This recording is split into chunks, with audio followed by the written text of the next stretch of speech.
দোজক আর জাহান্নামের মধ্যে কি পার্থক্য রয়েছে? দোজকের 7টি দরজা আছে।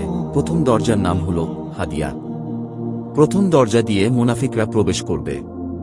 মুনাফিক হচ্ছে তারা, যাদেরকে দেখতে মুসলিমদের মতো মনে হলেও তাদের ভিতরে কুফরি থাকে।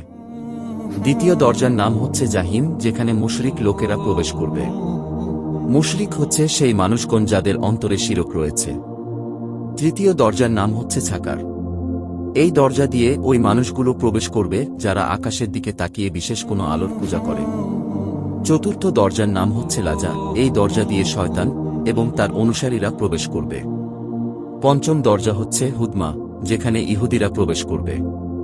ষষ্ঠ দরজার নাম হচ্ছে শাইর, যেখানে ঈসাইরা যাবে, যারা ঈসা আলাইহিস সালামকে আল্লাহর পুত্র হিসেবে মানে।